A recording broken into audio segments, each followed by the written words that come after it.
Hello friends, welcome to my YouTube channel. मैं आपके लिए बहुत ही इंपॉर्टेंट प्रैक्टिस सेट लेकर आया हूं जो आपके यूपीपी कांस्टेबल के लिए बहुत ही महत्वपूर्ण है। यह प्रैक्टिस सेट आपका सामान्य जानकारी का दूसरा प्रैक्टिस सेट है। पहला प्रैक्टिस सेट मैंने पहले ही करा दिया है। अगर आप पहला प्रैक्टिस सेट देखना चाहते हैं तो हमारे यूट्यूब से जुड़े रहिएगा और वहाँ से प्लेलिस्ट बनी हुई है आपका यूपीपी पुलिस कांस्टेबल की, वहाँ से आप पहला प्रैक्टिस सेट देख लीजिएगा। तो शुरू करते हैं आज का दूसरा प्रैक्टिस सेट। बहुत ही इंपॉर्टेंट होने वाला है आपके लिए सामान्य जानकारी का, जो आपके यहाँ से क्वेश्चन पूछे जाएंगे। काफ़ी अच्छा खासा रिवीजन भी आपका यहाँ से हो जाएगा। तो शुरू करते हैं आज का प्रैक्टिस सेट दूसरा सामान्य जानकारी। UPP police constable. प्रसिद्ध वादक उस्ताद बिंदा खान द्वारा बजाने वाला वाद्य है। जो उस्ताद बिंदा खान थे वो कौन सा वाद्य बजाते थे आपको बताना है। तो कौन सा बजाते थे आपको बताना है। वायलिन बजाते थे या संतूर बजाते थे या मृदंग। तो क्या बजाते थे? सारंगी। जो उस्ताद बिंदा खान जी थे क्या बजाते थे? सारंगी बजाते थे। आगे देखते हैं प्रश्न नंबर आपका दूसरा। नेतृत्व का कौन सा सिद्धांत संपूर्ण व वैज्ञानिक माना जाता है? तो आपको बताना है नेतृत्व का कौन सा सिद्धांत है जो संपूर्ण वैज्ञानिक माना जाता है। नेतृत्व का सिद्धांत। क्वेश्चन नंबर आपका दूसरा आंसर बताना है सभी लोग। क्या होगा? स्थिति का सिद्धांत आपका ये भी नहीं होगा। बहुकारक का सिद्धांत आपका ये हो जाएगा। व्यक्त गुणों व स्थिति का सिद्धांत ये भी नहीं होगा। अनुवांशिक सिद्धांत आपका ये भी नहीं हो। तो कौन सा सही? बहुकारक का सिद्धांत हो जाएगा। नेतृत्व का कौन सा सिद्धांत है संपूर्ण व वैज्ञानिक माना जाता है? तो कौन सा है? बहुकारक का सिद्धांत माना जाता है। आगे देखते हैं क्वेश्चन नंबर आपका तीसरा। भारत का पहला ऐसा निर्माणाधीन हवाई अड्डा जहां कार्बन उत्सर्जन शुद्ध रूप से शून्य होगा, जिसका निर्माण 2024 तक पूरा कर लिया जाएगा। तो आपको क्वेश्चन नंबर तीसरा का आंसर बताना है। क्या होगा? गवादर अंतर्राष्ट्रीय हवाई अड्डा आपका ये भी नहीं होगा। नवी मुंबई अंतर्राष्ट्रीय हवाई अड्डा आपका ये भी नहीं होगा। लुधियाना अंतर्राष्ट्रीय हवाई अड्डा आपका ये भी नहीं है। तो कौन सा होगा? नोएडा अंतर्राष्ट्रीय हवाई अड्डा है जो शुद्ध रूप से शून्य होगा। क्या? कार्बन के रूप में। आगे देखते हैं। तो ऑप्शन नंबर तीसरे क्वेश्चन ऑप्शन नंबर भी सही हो जाएगा। आगे देखते हैं क्वेश्चन नंबर 4। भारतीय नौसेना में सर्वोच्च स्थान पर कौन सा कमीशन्ड अधिकारी होता है? कौन सा कमीशन्ड अधिकारी होता है भारतीय नौसेना में? आपको बताना है। क्वेश्चन नंबर 4 का आंसर क्या होगा? क्या होता है? एडमिरल। एडमिरल जो होता है भारतीय नौसेना में सर्वोच्च स्थान पर कमीशन्ड अधिकारी होता है। आगे देखते हैं क्वेश्चन नंबर 5। 15 से 17 दिसंबर 2021 के मध्य किस पड़ोसी देश के राष्ट्रपति अब्दुल हमीद के नियंत्रण पर भारत के राष्ट्रपति रामनाथ कोविंद ने राजकीय यात्रा की? आपको बताना है। क्वेश्चन नंबर 5 का करंट का क्वेश्चन आपका। तो इसका आंसर क्या हो जाएगा? बांग्लादेश की है। किसके? राष्ट्रपति अब्दुल हमीद के नियंत्रण में की है बांग्लादेश में। आगे देखते हैं क्वेश्चन नंबर 6। शब ने अवज्ञा आंदोलन की शुरुआत के पहले वायसराय की गांधी जी को 11 सूत्री चेतावनी दिया गया था। इन चेतावनी के संदर्भ में क्या सही है? आपको बताना है कि शब ने अवज्ञा आंदोलन की शुरुआत के पहले वायसराय को गांधी जी को 11 सूत्री चेतावनी दिया गया था। तो क्वेश्चन नंबर 6 का आंसर क्या हो जाएगा इसमें बताना है आपको।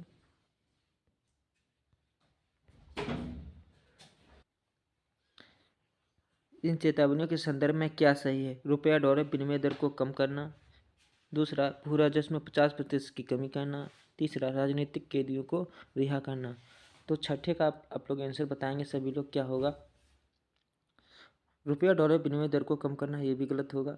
भू राजस्व में 50% की कमी करना, आपका ये सही हो जाएगा। राजनीतिक कैदियों को रिहा करना, आपका ये भी सही हो जाएगा। तो 2 और 3 आपके सही हैं। बी वाला आपका ऑप्शन सही हो जाएगा। बहुत ही इंपॉर्टेंट क्लास है, क्लास को शेयर जरूर कीजिएगा सभी लोग। दक्षिणी गोलार्ध में सबसे छोटा दिन होता है। दक्षिणी गोलार्ध में सबसे छोटा दिन कब होता है आपको बताना है। 22 दिसंबर को होता है, या 21 जून को होता है, या 21 मार्च को होता है, या 23 सितंबर को होता है। तो कब होता है दक्षिणी गोलार्ध में सबसे छोटा दिन होता है? 21 जून को होता है। बी वाला ऑप्शन आपका सही हो जाएगा। आगे देखते हैं क्वेश्चन नंबर 8।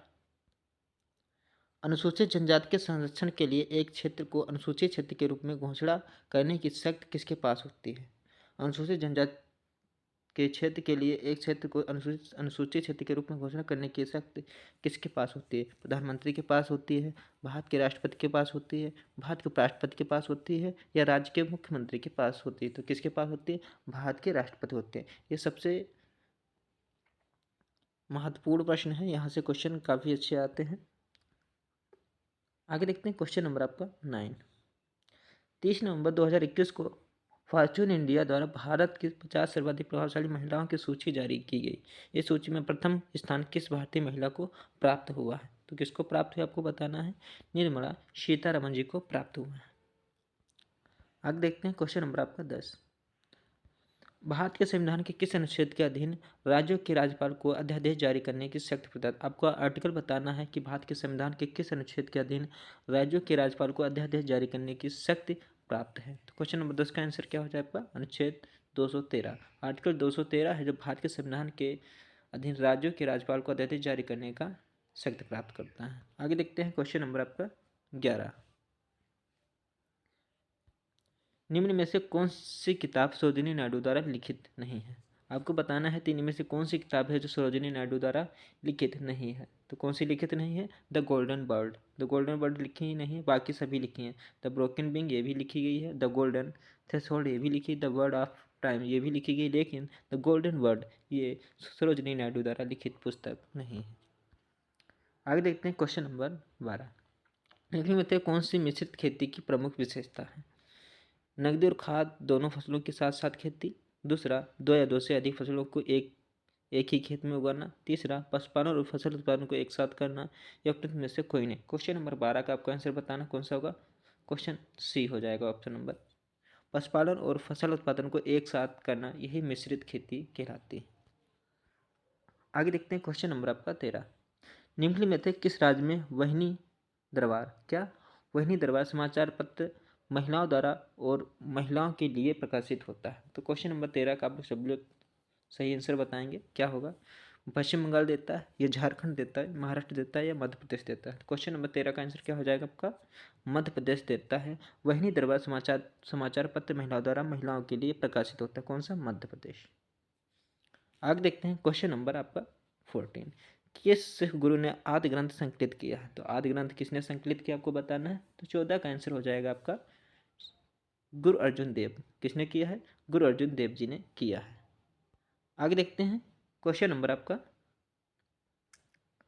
15 यानी कि 15। तुलुब के राजवंश की स्थापना किसने की थी? जो तुलुब का राजवंश था उसकी स्थापना किसने की थी आपको बताना है।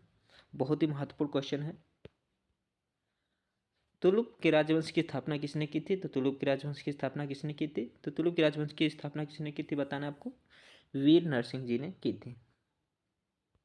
आगे देखते हैं क्वेश्चन नंबर आपका 16। पहली बार भारत पर आक्रमण करने वाला मुस्लिम कौन था? जो पहली बार भारत पर आक्रमण करने वाला मुस्लिम शासक कौन था आपको बताना है। फिरदौस शाह था, मोहम्मद गोरी था, या महमूद गजनवी था, या मोहम्मद बिन कासिम था? बहुत ही प्रश्न कई बार पूछा गया, तो ये कौन सा हो जाएगा? सी, मोहम्मद बिन कासिम जो थे पहली बार भारत पर आक्रमण करने वाले मुस्लिम शासक थे। आगे देखते हैं क्वेश्चन नंबर आपका 17। निम्न में से कौन सा उपवेद नहीं है? शस्त्रार्थ, या योग वेद, या धनुर्वेद, या आयुर्वेद? तो कौन सा उपवेद नहीं? आपका आयुर्वेद जो है उपवेद। कौन सा 17 वाला आपका सही बताएंगे। कौन सा उपवेद नहीं पूछा गया कि निम्न में से कौन सा उपवेद नहीं है। तो क्वेश्चन नंबर 17 का आंसर क्या हो जाए आपका? डी, योग वेद। ये उपवेद नहीं है। आगे देखते हैं क्वेश्चन नंबर आपका 18। 9 दिसंबर 2021 को केंद्रीय पर्यावरण, वन और जलवायु परिवर्तन मंत्रालय द्वारा जारी सूचना के अनुसार किस राज्य संघ शासित प्रदेश में स्थित मानव निर्मित हैदरपुर आर्द्रभूमि को भारत का 47वां रामसर साइट और अंतर्राष्ट्रीय स्तर 2463वीं रामसर स्थल के रूप में नामित किया गया? तो इसका ये कहाँ पड़ेगा आपको बताना है। नामित किया गया है, कहाँ का नामित किया गया? क्वेश्चन नंबर 18 का सभी लोग आंसर बताएंगे क्या होगा। 9 दिसंबर 2000 केंद्रीय पर्यावरण, वन और जलवायु परिवर्तन मंत्रालय द्वारा जारी सूचना के अनुसार उत्तर प्रदेश के बिजनौर स्थित मानव हैदरपुर आर्द्रभूमि को किसमें? बिजनौर में स्थित हैदरपुर आर्द्रभूमि को तो कहाँ किया गया है? क्वेश्चन नंबर 18 का आपका आंसर क्या हो जाएगा? आपको सही लोग सटीक से आंसर बताएंगे। उत्तर प्रदेश में, ये बिजनौर में पड़ता है। क्वेश्चन नंबर आपका 19।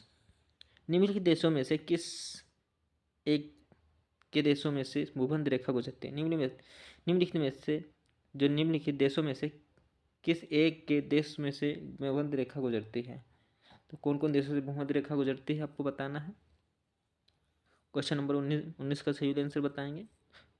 ब्राज़ील, जाम्बिया, मलेशिया यहाँ से नहीं गुजरती है। कोलंबिया, केन्या, इंडोनेशिया यहाँ से गुजरती है। आपका बी वाला ऑप्शन सही हो जाएगा 19। क्वेश्चन नंबर 20, हेमिस्कुप्पा नामक मठ कहाँ स्थित है? हेमिस्कुप्पा नामक मठ कहाँ स्थित है? क्वेश्चन नंबर 20 का आंसर सभी लोग बताएंगे। हेमिस्कुप्पा नामक मठ कहाँ स्थित है? तो हेमिस्कुप्पा नामक मठ आपका लद्दाख में स्थित है। क्वेश्चन नंबर आपका 21, 14 दिसंबर 2021 को sports journalist federation of India द्वारा किसे स्पोर्ट्समैन ऑफ द ईयर 2021 पुरस्कार प्रदान करने की घोषणा की गई है?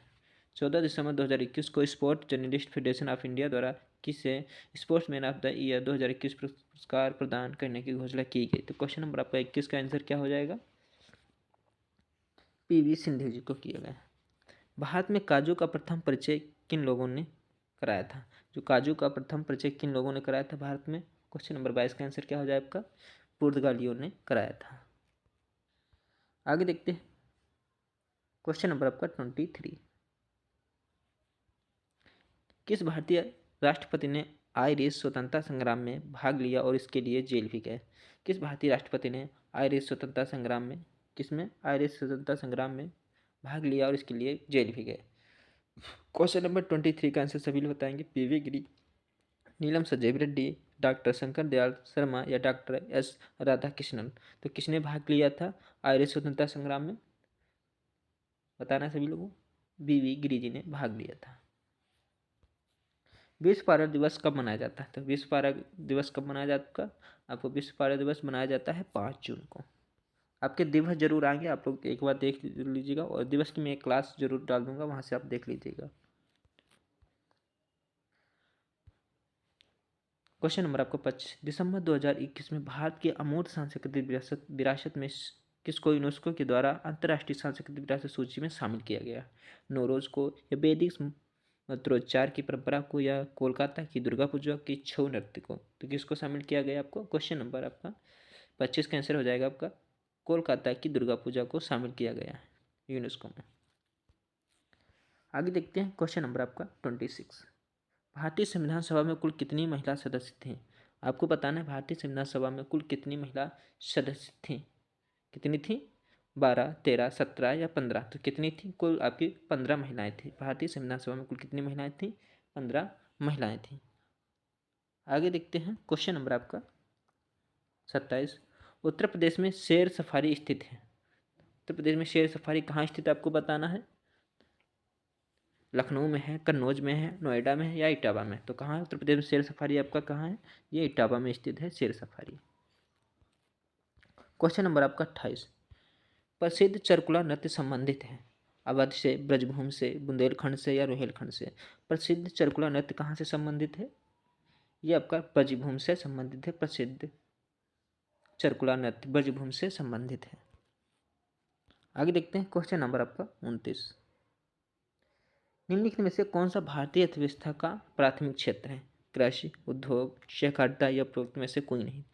तो निम्नलिखित बताना, इकोनॉमी का क्वेश्चन है आपका। निम्नलिखित में से कौन सा भारतीय अर्थव्यवस्था का प्राथमिक क्षेत्र है? तो कौन सा है आपका? कृषि, एग्रीकल्चर जो है आपका प्राथमिक क्षेत्र है अर्थव्यवस्था का, भारतीय अर्थव्यवस्था का। आगे देखते हैं क्वेश्चन नंबर आपका 30, 15 से 19 दिसंबर 2021 के मध्य किस देश का एक उच्च स्तरीय संसदीय प्रतिनिधिमंडल भारत के आधिकारिक यात्रा पर आया? फिलीपींस, मलेशिया, वियतनाम, या सिंगापुर? तो क्वेश्चन नंबर 30 का आंसर क्या हो जाएगा? सी, वियतनाम। 15 से 19 दिसंबर 2021 के मध्य वियतनाम उच्च स्तरीय संसदीय प्रतिनिधिमंडल भारत की एक आधिकारिक यात्रा पर आया था। आगे देखते हैं क्वेश्चन नंबर आपका 31, आयात निर्यात यानी कि एग्जिम बैंक को स्थापित हुआ था। आयात निर्यात यानी कि एग्जिम बैंक स्थापित हुआ था, तो कब स्थापित हुआ था आपको बताना है। 1982 में स्थापित हुआ था। भारत में आयात निर्यात एग्जिम बैंक स्थापित 1982 में हुआ था। आगे देखते हैं क्वेश्चन नंबर 32, प्रथम भारतीय महिला जिसने एशियाई खेल में 400 मीटर दौड़ में स्वर्ण जीता? एमएल वालसम्मा है, या पीटी उषा है, कमलजीत संधू है, के मलेश्वरी है? तो किसने जीता है? कमलजीत संधू ने प्रथम भारतीय महिला है जिन्हें एशियाई खेल में 400 मीटर की दौड़ स्वर्ण पदक जीता है। किसने? कमलजीत संधू ने। सार्क की पहली बैठक कहाँ हुई? सार्क की पहली बैठक कहाँ हुई? ढाका बांग्लादेश में, या बंगलुरु भारत में, काठमांडू नेपाल में, इस्लामाबाद पाकिस्तान में। क्वेश्चन नंबर 33 का आंसर सभी लोग सही से बताएंगे। तो ढाका बांग्लादेश में सार्क की पहली बैठक हुई थी। आगे देखते हैं क्वेश्चन नंबर आपका 34। 14 दिसंबर 2021 को संयुक्त राज्य अमेरिका की एक अंतरिक्ष संस्था नासा की एक प्रमुख की एक विज्ञप्ति के अनुसार नासा का कौन सा अंतरिक्ष यान सूर्य के वायुमंडल में प्रवेश करने वाला पहला अंतरिक्ष यान है? तो कौन सा यान है आपको बताना है। क्वेश्चन नंबर 34 का आंसर सभी लोग बताएंगे। तो कौन सा है? Parker solar probe. क्या नाम है उसका? Parker solar probe. Question number आपका 35। 16 दिसंबर 2021 को रक्षा मंत्री राजनाथ सिंह द्वारा भौगोलिक सूचना तंत्र पर आधारित स्वचालित जलापूर्ति प्रणाली का शुभारंभ किया गया। इस प्रणाली का उद्देश्य कहाँ के रहने वाले निवासियों को त्वरित गति से शुद्ध पानी की उपलब्धता सुनिश्चित कराना है। क्वेश्चन नंबर आपका 35 का आंसर क्या हो जाएगा? छावनी क्षेत्र को। छावनी क्षेत्र को 16 दिसंबर 2021 को रक्षा मंत्री राजनाथ सिंह द्वारा भौगोलिक सूचना तंत्र पर आधारित स्वचालित जलापूर्ति प्रणाली का शुभारंभ किया गया। छावनी क्षेत्र। क्वेश्चन नंबर आपका 36। लोह रक्त की नीति किसने अपनाई थी? लोह रक्त बलबन ने अपनाई थी, या मोहम्मद बिन तुगलक ने अपनाई थी, या अलाउद्दीन खिलजी ने अपनाई थी, या बाबर ने अपनाई थी? तो लोह रक्त की नीति किसने अपनाई थी? आपको सही आंसर देना है। बलबन ने अपनाई थी लोह रक्त की नीति। क्वेश्चन नंबर आपका 37। टीपू सुल्तान कहाँ का शासक था? टीपू सुल्तान कहाँ से शासक था? मदुरई का था, या विजयनगर का था, हैदराबाद का, या मैसूर का था? तो टीपू सुल्तान कहाँ था, कहाँ के शासक थे टीपू सुल्तान, आपको बताना है। तो क्वेश्चन नंबर आपका 37 का आंसर हो जाएगा सी, मैसूर में। जो टीपू सुल्तान कहाँ का शासक था? मैसूर में। क्वेश्चन नंबर आपका लास्ट है इस प्रैक्टिस सेट का सामान्य जानकारी का। ये दूसरा प्रैक्टिस सेट आपका यूपीपी पुलिस का कांस्टेबल का। संविधान का 52वां संविधान संशोधन संबंधित है दल बदल से, आरक्षण से, निर्वाचन से, या अल्पसंख्यकों के संरक्षण से? क्वेश्चन नंबर आपका 38 सही आंसर हो जाएगा दल बदल से। संविधान का जो 52वां संशोधन संबंधित है वो दल बदल से संबंधित है। आप लोगों को यह क्लास कैसी लगी आप लोग कमेंट बॉक्स में जरूर बताइएगा। आपका स्कोर कितना रहा ये भी बताइएगा। आज की क्लास यहीं तक। जय हिंद।